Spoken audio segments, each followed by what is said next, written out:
स्वागत है आप सभी का आपके अपने YouTube channel Shukla study point में। मैं शिवम शुक्ला आप सभी दोस्तों का हार्दिक स्वागत करता हूं मेरे भाई।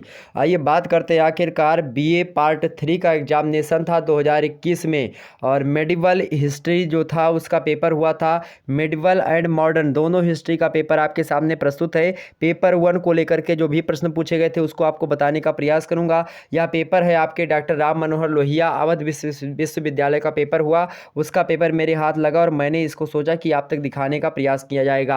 आपका पेपर जो है शायद डॉक्टर राम मनोहर लोहिया का सेकंड पेपर कल और थर्ड पेपर भी उसके बाद में है, मतलब कि परसों है। तो उसके लिए भी आपके सामने मोस्ट इंपॉर्टेंट यानी मॉडल पेपर की श्रृंखला आपके सामने जल्दी देने का प्रयास करूंगा। ठीक, तो उसके लिए देखने के लिए आप लोग तत्पर रहेंगे। इसको भी आप लोग देख लीजिएगा कैसे प्रश्न पूछे गए। जिनकी परीक्षा अभी नहीं हुई है, अगर आपने मॉडर्न हिस्ट्री या फिर आपकी मेडिवल हिस्ट्री है, तो अगर आप इंडियन नेशनल मूवमेंट अगर आपका भी पेपर का नाम है, वो 1857 से 1947 तक के समय काल के बारे में अगर आपको पढ़ना है, 1857 यानी जो क्रांति हुई थी वहाँ से लेकर के जब तक आज़ादी नहीं मिल गई है तब तक के समय काल को हम लोग इसमें पढ़ते हैं बीए थर्ड ईयर में मेडिवल एंड मॉडर्न हिस्ट्री में। वैसे ये मॉडर्न हिस्ट्री के अंतर्गत ही आता है पूरा का पूरा पोर्शन। ठीक, तो इससे अगर आपके भी पेपर में अगर यह चीज़ शामिल है, आपके पेपर का भी यही नाम है, तो आप चाहे बीए सेकंड ईयर में हो, चाहे आप बीए फर्स्ट ईयर में हो, चाहे आप बीए थर्ड ईयर में हो, या फिर आप एमए या फिर टीजीटी पीजीटी या किसी की तैयारी कर रहे हो, तो भाई आप में ऐसे प्रश्न जरूर पूछे जाएंगे। वैसे टीजीटी पीजीटी के लिए ऑब्जेक्टिव टाइप के प्रश्न आपके पूछे जाते हैं। ठीक, ध्यान रखेंगे इस बात को। तो यहाँ पर मेरे भाई देखेंगे जो है बीए वालों के लिए बहुत ही महत्वपूर्ण है। बीए थर्ड ईयर का पेपर हुआ था। आपको टाइम अलाउड था कितने में जो है घंटे का, तो 1.5 घंटे का आपको टाइम मिला था। मैक्सिमम मार्क्स आपके 100 नंबर के दिए गए थे। यहाँ पर आपको मैं दिखाने का प्रयास करता हूँ सभी के क्या क्या सेक्शन जो था। और डॉक्टर राम मनोहर लोहिया का पैटर्न आप सभी को पता होगा। ऐसे में जो है आपको तीन खंडों में पेपर बटा हुआ होता है जनरली। खंड आ, बा और सा। आ से आपके तिलकुत्रीय प्रश्न पूछे जाते थे पहले भी, और अब भी वही फंडा है। 10 प्रश्न आपको दिए जाते थे पहले, 10 के 10 करने होते थे। लेकिन अब मेरे भाई आपको 10 में से केवल 5 ही करने होते हैं तिलकुत्रीय को। पहले आपको 2 नंबर दिए जाते थे एक प्रश्न करने के तिलकुत्रीय, अब आपको उसी को 4 नंबर मतलब बढ़ा करके दिया जाता है, और एक मतलब 5 ही प्रश्न आपको करने होते हैं। इस प्रकार से आपको 5 को 20 नंबर आपको मिल जाता है इससे अति लघुत्तरीय से। इसी प्रकार से आप जो है लघुत्तरीय में पहले आपको 5 प्रश्न करने होते थे और प्रत्येक प्रश्न में अथवा करके दिया होता था। एक मजेदार बात यह थी कि आप चाहे जो है अथवा करके वाला प्रश्न लिखेंगे और चाहे उससे ऊपर वाला लिख दीजिए, मतलब कि एक प्रश्न में आपको 2 विकल्प मिलते थे, चाहे आप ये करिए चाहे वो करिए। ठीक, तो मेरे भाई अब आपको कैसा मिलेगा, अब आपको 2 ही प्रश्न आपको लघुत्तरीय से करने होंगे खंडबा से जो कि पूछे जाते हैं, और 25-25 नंबर उसके दिए जाएंगे। और 30 नंबर का एक बड़ा सा प्रश्न आता है आपका जो दीर्घ उत्तरीय होता है, यानी कि विस्तृत उत्तरीय प्रश्न। वह एक प्रश्न करना होगा, उसके आपको 30 नंबर दिए जाएंगे। तो आपको 20 25 25 50 और 30 वाला दीर्घ उत्तरीय का, और एक प्रकार से जो 20 आपके नंबर आप पाए लघु उत्तरीय से, तो कुल मिलाकर के आपका 100 का पूर्णांक जो है कंप्लीट हो जाता है। पहले आपको 2 क्वेश्चन आपको दीर्घ उत्तरीय करने होते थे, 5 क्वेश्चन लघु उत्तरीय और 10 क्वेश्चन आपको अति लघु उत्तरीय करने होते थे।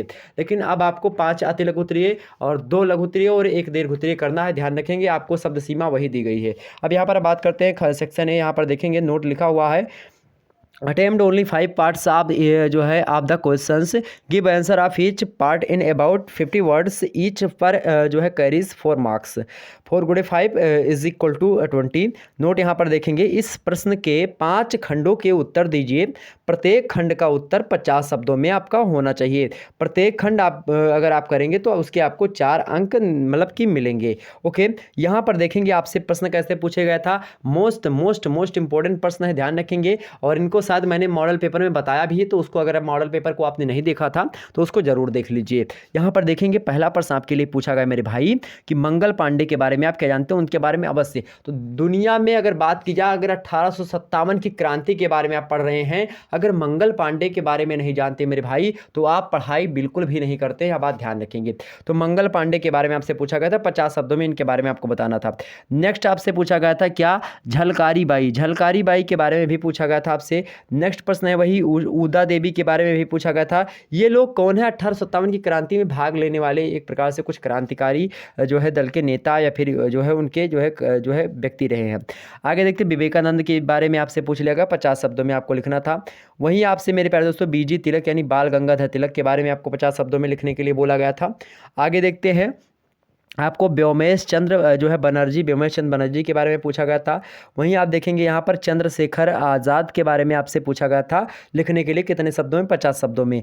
आगे देखते हैं देश बंधु चित्तरंजन दास के बारे में आपसे पूछा गया था। तो ये एक प्रकार से ऐसे प्रश्न आपके यहाँ लघुत्तरी में पूछे गए थे। इनमें से केवल 5 लोगों पर आपको लिखना था, 5 जो है चीज़ों के बारे में, मतलब 5 प्रश्न आपके इनमें से करने थे। यहाँ पर देखेंगे भीमराव अम्बेडकर जी के बारे में आपसे पूछा गया है। वहीं आप देखेंगे रास बिहारी बोस जी के बारे में यहाँ पर आपको लिखना था। तो आप जो भी आपको पता था आप लिख सकते थे बड़े आसानी से। अब खंड बा से कैसे प्रश्न पूछे गए थे इसको आपको दिखाने का प्रयास करता हूँ फटाफट से। चलिए वीडियो को लाइक शेयर और सब्सक्राइब करें मेरे भाई, फटाफट से वीडियो को लाइक शेयर और सब्सक्राइब कर दीजिए चैनल को। शुक्ला स्टडी पॉइंट आप देख रहे हैं, मैं शिवम शुक्ला आप सभी दोस्तों के सामने हाजिर हूँ ये प्रश्न पत्र लेकर के। यहाँ पर देखेंगे और भी प्रश्न पत्र आपका सेकंड और थर्ड आएगा, आपके सामने विजिबल करवाने का प्रयास करूंगा। हिंदी का भी आपके सामने आएगा और इकोनॉमिक्स या इसी प्रकार से सोशियोलॉजी और जियोग्राफी का भी आपके सामने लाने का प्रयास करूंगा जब आपका पेपर होगा। वैसे जियोग्राफी, सोशियोलॉजी और इन सभी के जितने भी पेपर आपके नहीं हुए हैं उनके मॉडल पेपर हमारे चैनल पर उपलब्ध हैं पहले से, उसको आप लोग देखिए और जल्द ही आपके सामने न्यू मॉडल पेपर्स भी आने का प्रयास करेंगे। वैसे न्यू मॉडल पेपर की वीडियो भी आपके सामने प्रस्तुत है पहले से, उसको आप लोग देख लीजिए। वैसे वहीं से फंडे पर जो है प्रश्न पूछे जाएंगे और डॉक्टर राम मनोहर लोहिया वालों आपकी लिखित परीक्षा होगी। लिखित वालों के लिए 2-2, 3-3 मॉडल पेपर हमारे चैनल पर उपलब्ध हैं, उसको देख करके जाइए, उन प्रश्नों को पढ़ के जाइए। वैसे प्रश्नों के बारे में बीच बीच में हमने बताने का प्रयास भी किया उसमें, तो उसको जरूर देख करके जाए, आपके एक प्रकार से अच्छे नंबर आएंगे, ध्यान रखेंगे इस बात को। चले यहाँ पर अगला प्रश्न आपसे जो है खंडबा से कैसे प्रश्न पूछे गए थे देखेंगे। खंडबा में नोट आपको मिलेगा, इस खंड के 2 प्रश्नों के उत्तर दीजिए, प्रत्येक प्रश्न का उत्तर लगभग आपका 200 शब्दों में होना चाहिए। प्रत्येक प्रश्न 25 अंकों का है, ठीक। अब यहाँ पर देखेंगे दूसरा नंबर प्रश्न दिया गया, मतलब कि पहला नंबर लघुत्तरी का और दूसरा नंबर पूरे पेपर का। यहाँ पर देखेंगे प्रश्न कैसे पूछे जाते हैं लघुत्तरी से। Discuss the results of the revolt of 1857। मतलब क्या है इसका, 1857 के विद्रोह के परिणामों की विवेचना करने के लिए आपसे पूछा गया था। कितने शब्दों में भाई, 250 वर्ड्स, कितने, 250 शब्दों में आपको लिखना था। ओके आगे देखते हैं। आगे देखो मेरे भाई अथवा करके, अब यही मज़ेदार बात मैं बता रहा था आपको कि इसमें ऐसी जो है सुविधा है कि अगर ये प्रश्न आपको मान लेते हैं नहीं पता, बाई चांस, वैसे सबको पता होगी, लेकिन मान लेते हैं नहीं पता, तो आपको क्या करना है, तब आपको मेरे प्यारे दोस्तों ऐसे बड़े ही समझदारी से इसके अथवा वाले प्रश्न को कर देना है। नंबर आपको सेम मिलेगा, कोई कटौती नहीं की जाएगी। अब ऐसा मत करना कि आपको पहला वाला भी पता है, यानी कि अथवा वाला भी पता है, अथवा के ऊपर वाला भी पता है, तो ऐसे में दोनों को बिल्कुल ना लिखें। ऐसे में क्या होगा, आपके नंबर बिल्कुल क्या हो जाएंगे, कट जाएंगे मेरे प्यारे दोस्तों। और आपको जो नंबर मिलना था, नंबर क्या आपके पास जो समय होगा, समय आपका पास जो है बहुत कम होता है, 1.5 घंटे में लिखने में आपको बड़ी समस्या भी शायद आती होगी मेरे हिसाब से। वैसे अगर आपकी प्रैक्टिस ठीक ठाक है तो कोई दिक्कत की बात नहीं होगी, आप बड़े ही आसानी से 14-15 पेज लिख सकते हैं 1.5 घंटे में, अगर आपकी प्रैक्टिस ठीक ठाक है तो। ठीक है, यहाँ पर देखेंगे evaluate the contribution of newspapers in the growth of Indian nationalism. मतलब भारतीय राष्ट्रवाद के विकास में समाचार पत्रों के योगदान का मूल्यांकन कीजिए। आपसे यह प्रश्न पूछा गया, मोस्ट इंपॉर्टेंट क्वेश्चन है। नेक्स्ट प्रश्न आपके लिए पूछा गया मेरे भाई, आपको करना क्या था, नेक्स्ट प्रश्न आपके लिए पूछा गया है। और प्रश्न देखें आप सभी लोग, प्रश्न आपके सामने यहाँ पर है, क्या दिया हुआ है यहाँ पर देखिए मेरे भाई, प्रश्न आपसे लिए पूछा गया है, क्या पूछा गया देखें, डिस्कस द, तीसरा नंबर प्रश्न देखेंगे, डिस्कस द जो है अचीवमेंट्स ऑफ स्वदेशी मूवमेंट। मतलब स्वदेशी आंदोलन की उपलब्धियों के बारे में आपसे प्रश्न पूछा गया। यहाँ पर देखेंगे आपके सामने प्रश्न है, स्वदेशी आंदोलन की उपलब्धियों की विवेचना कीजिए, आपसे प्रश्न पूछा गया। ठीक, आगे बढ़ते हैं अगला प्रश्न, अथवा करके इसमें दिया है आपके सामने प्रश्न दूसरा, देख लीजिए इसको। अगला प्रश्न दिया हुआ है कि यहाँ पर देखेंगे describe the cases of non cooperation movement. मतलब असहयोग आंदोलन, नॉन कोऑपरेशन मूवमेंट के जो कारण थे, उन कारणों को आपको बताना है, कौन कौन से ऐसे कारण थे जिसके कारण से असहयोग आंदोलन हुआ। आगे बढ़ते हैं, अगला प्रश्न आपके सामने चौथा नंबर देखिए, जो है एबिल्यूट द रोल ऑफ जो है revolutionary movement in freedom struggle of India. मतलब भारत के स्वतंत्र संग्राम में या स्वतंत्रता संग्राम में क्रांतिकारी आंदोलन के योगदान का मूल्यांकन कीजिए। क्रांतिकारी योगदान आंदोलन का क्या योगदान रहा है भारतीय स्वतंत्रता दिलाने में, इसकी बात की आपको, मतलब कि इसको बताना था जनरली। ठीक, आगे देखते हैं अगला प्रश्न आपके लिए। अगर यह प्रश्न आपको नहीं कर पाते थे चौथा वाला, तो उसके स्थान पर आप ये नीचे वाला अथवा करके प्रश्न दिया गया था, इसको कर सकते थे। What were the cases of civil जो है डिसोबीडियंस मूवमेंट। मतलब क्या है, सविनय अवज्ञा आंदोलन। ठीक ठीक, डिसओबीडेंस, डिसओबीडेंस मूवमेंट मतलब सविनय अवज्ञा आंदोलन के क्या कारण थे, आपसे पूछा गया था। व्हाट वर द जो है द केसेस या कॉसेस ऑफ या reasons of civil disobedience movement, civil disobedience movement, इसके कारण के बारे में, सविनय अवज्ञा के आंदोलन के क्या कारण थे। नेक्स्ट प्रश्न आपका पांचवा है, discuss the main features of Indian art मतलब इंडियन एक्ट जो 1935 का आया था, जिससे लगभग 100 से अधिक जो है अनुच्छेदों को भारतीय संविधान में हूबहू ग्रहण किया गया था। तो इसके बारे में आपको जो है बताना है। 1935 के भारत शासन अधिनियम की प्रमुख विशेषताओं की विवेचना आपको करनी है। नेक्स्ट प्रश्न अगर यह नहीं पता तो दूसरा कर सकते हैं, discuss the role of women in national movement of India, भारतीय राष्ट्रीय आंदोलन में स्त्रियों के योगदान की विवेचना करने को आपसे बोल रहा है। आगे बढ़ते हैं, अगला प्रश्न आपके लिए इंपॉर्टेंट प्रश्न आपके सामने प्रस्तुत है। अगला प्रश्न तो मोस्ट इंपॉर्टेंट है, ध्यान रखेंगे आपके लिए 2022, 23, 24, 25 इन सभी के लिए मोस्ट इंपॉर्टेंट ये सारे के सारे प्रश्न हैं, ध्यान रखेंगे इस बात को। आगे देखते हैं, एबिल्यूट Lala Lajpat Rai as a freedom fighter, एक स्वतंत्रता सेनानी के रूप में लाला लाजपत राय का मूल्यांकन कीजिए। एक स्वतंत्रता सेनानी के रूप में लाला लाजपत राय जी का मूल्यांकन करने को पूछ रहा है। अगर नहीं पता है प्रश्न आपको, दूसरा इसके स्थान पर कर सकते थे, जो है throw light on the cases of मतलब कि cases of foundation of Indian National Congress, भारतीय राष्ट्रीय कांग्रेस की स्थापना के कारणों का प्रकाश डाली। कब हुई थी स्थापना? 1885 में हुई थी। ठीक, ध्यान रखेंगे।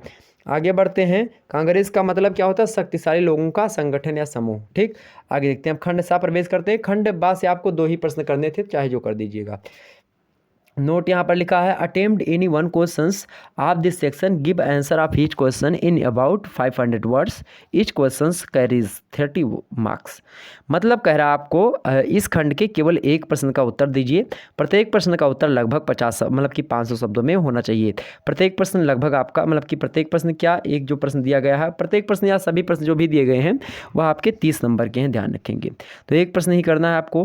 पहला प्रश्न दिया गया था, describe the main cases of revolt of 1857, 1857 के विद्रोह के प्रमुख कारण क्या थे, इसको आपको बताना था। 8वां प्रश्न देखेंगे, यहाँ पर दिया गया था, discuss the role of Subhash Chandra Bose in the freedom struggle of India, Bharat के स्वतंत्रता संघर्ष में सुभाष चंद्र बोस जी की क्या भूमिका रही है, उसकी विवेचना करने को आपसे प्रश्न पूछा गया था। तो बढ़िया प्रश्न दोनों थे आपके, बहुत ही अच्छे प्रश्न थे। अगला प्रश्न देखते हैं आपके 9वां नंबर प्रश्न, evaluate the achievements of Mahatma Gandhi, most important प्रश्न, महात्मा गांधी की उपलब्धियों का मूल्यांकन कीजिए। और सुभाष चंद्र, 2 लोगों से तो लगातार प्रश्न बन ही रहे हैं मेरे भाई। ठीक, आगे देखते हैं, पिछले आप 5 वर्षों के प्रश्न पत्र को उठाए कर देखेंगे, लगभग यहीं से आपके प्रश्न पूछे गए हैं। महात्मा गांधी, सुभाष चंद्र बोस से तो लगभग एक ना एक प्रश्न तो हर ही पेपर में पूछा ही गया है। ठीक, आगे देखते हैं, डिस्क्राइब द जो है results of quit India movements, जो 1942 में आया था क्विट इंडिया मूवमेंट्स, भारत छोड़ो आंदोलन, उसके परिणामों का वर्णन आपको करना है। 1942 के भारत छोड़ो आंदोलन के परिणामों का वर्णन आपको करना है। ठीक, यहाँ पर आपसे यह भी प्रश्न इंपॉर्टेंट है और सब अच्छा भी प्रश्न है, ठीक ठाक प्रश्न है, इसको सभी लोगों को पता होना चाहिए। सभी लोग शायद फ्रीडम फाइटर्स के बारे में, महात्मा गांधी के बारे में, सुभाष चंद्र बोस जी के बारे में, लाला लाजपत राय के बारे में, बाल गंगाधर तिलक के बारे में, स्वामी विवेकानंद के बारे में सभी लोग जानते हैं, कोई इसमें जो है चिंता करने की आवश्यकता नहीं थी आपको। अगला प्रश्न दिया गया था लास्ट वाला, इन व्हाट जो है मतलब कि सरकमटेंसेस इंडिया गॉट फ्रीडम, मतलब कि भारत किन परिस्थितियों में स्वतंत्र हुआ था। भारत किन परिस्थितियों में स्वतंत्र हुआ था? जब भारत स्वतंत्र हुआ था तो भारत की स्थिति क्या थी, क्या सिचुएशन थी और कौन सी ऐसी परिस्थिति थी जिस परिस्थिति में एक प्रकार से अंग्रेज हमको छोड़ करके गए थे। तो मोस्ट इंपॉर्टेंट प्रश्न यह भी था, तो इनमें से केवल एक प्रश्न आपको छांटने थे। अब चाहे जो भी आप कर सकते, चाहे ये कर दीजिए, दे सकते थे, चाहे महात्मा गांधी की उपलब्धियों का मूल्यांकन आप बता सकते थे, चाहे 1942 के भारत छोड़ो आंदोलन के परिणामों का वर्णन कर सकते थे, चाहे आप 1857 के विद्रोह के प्रमुख कारणों को बता सकते थे, चाहे आप भारत के स्वतंत्रता संघर्ष में सुभाष चंद्र बोस जी की क्या भूमिका रही इसके बारे में विवेचना कर सकते थे। तो ये थे इंपॉर्टेंट प्रश्न मेरे भाई, जो कि बहुत ही ज़्यादा महत्वपूर्ण थे, ध्यान रखेंगे इस बात को। और अगली आपकी जो है मेरे प्यारे दोस्तों, आज रात 9 बजे बता दूं आपके सामने, आज रात 9 बजे आपके सामने लगभग 500 से अधिक ऑब्जेक्टिव टाइप के प्रश्नों की श्रृंखला आ रही है। 500 से अधिक ऑब्जेक्टिव टाइप के प्रश्नों की श्रृंखला जो कि मोस्ट इंपॉर्टेंट है जियोग्राफी के लिए भी, जियोग्राफी के सेकंड पेपर के लिए भी बीए थर्ड ईयर के। वही बता दो मेरे प्यारे दोस्तों, जिनका ऑब्जेक्टिव टाइप का प्रश्न वो जो है लगा हुआ है कल, मतलब कि कल लगा है फिर कभी भी लगा है आपका प्रश्न जो है पर्यावरण अध्ययन को लेकर के, तो लगभग 500 से अधिक प्रश्नों को उसमें तैयार करवाया जाएगा आपका। आज रात 9 बजे लाइव क्लास होगी ये भी, ठीक, ध्यान रखेंगे। चलिए फिर मिलते हैं नेक्स्ट वीडियो में, तब तक के लिए जय हिंद जय भारत।